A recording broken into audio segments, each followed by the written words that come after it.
This is KMUW, Wichita Public Radio. 25 years ago, thousands of people came to the Summer of Mercy abortion protests in Wichita. This week, Operation Save America is back in the city to demonstrate, pray, and to stop abortions. KMUW's Aileen LeBlanc has more. It was a hot summer then, too. It was hot. Tempers rose. Chants changed from beliefs to accusations. Shouting took the place of talking, and soon the city was polarized.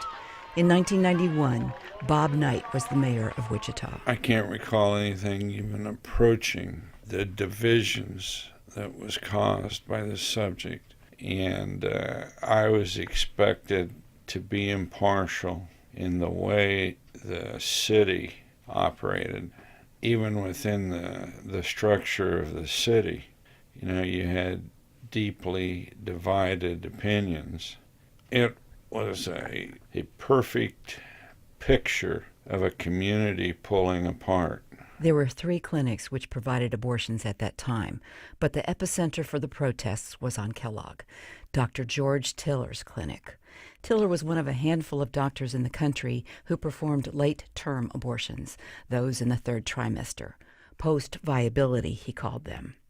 Every day, the protesters were outside of his clinic, blocking the entrance, laying in front of cars, chaining themselves to the gate.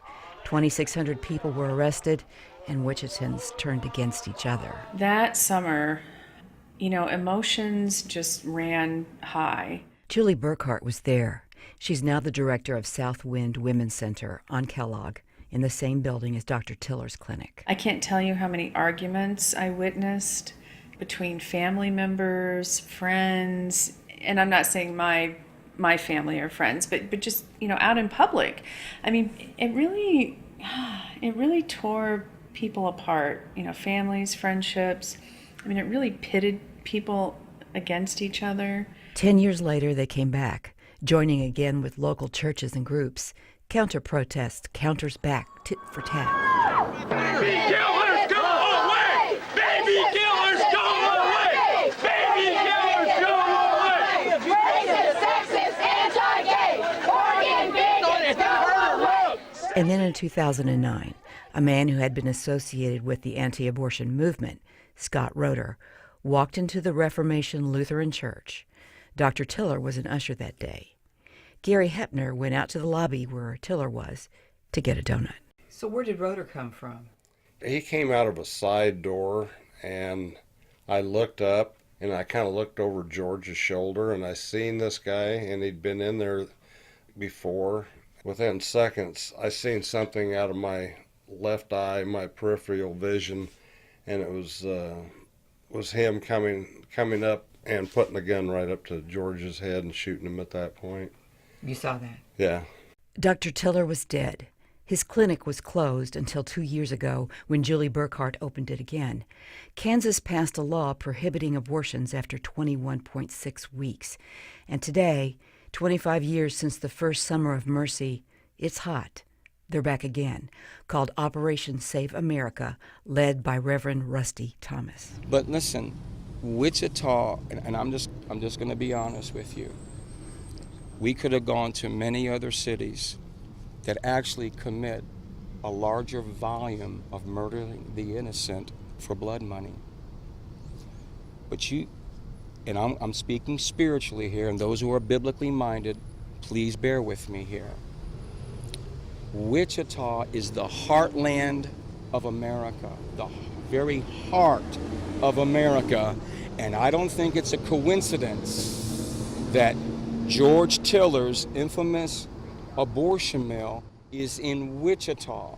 But there's something different this time, a sort of everydayness in the air.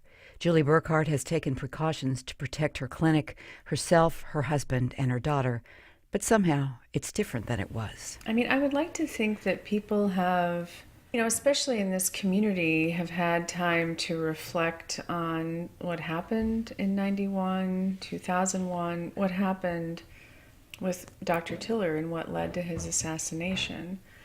That's the difference, isn't it? Well, I hope it's part of the difference, and maybe it's made all the difference.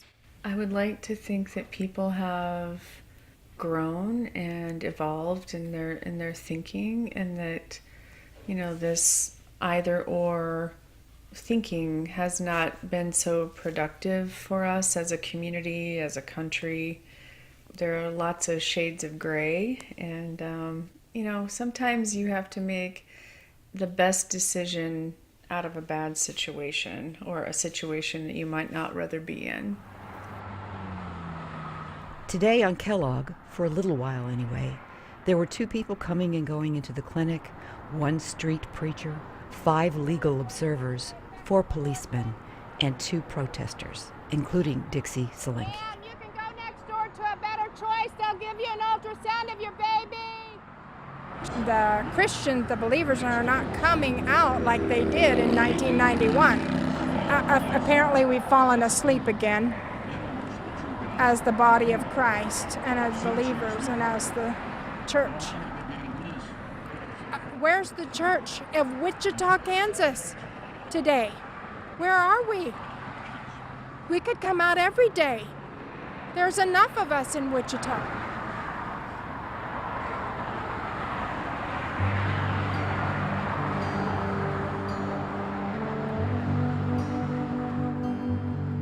For KMUW News, I'm Aileen LeBlanc.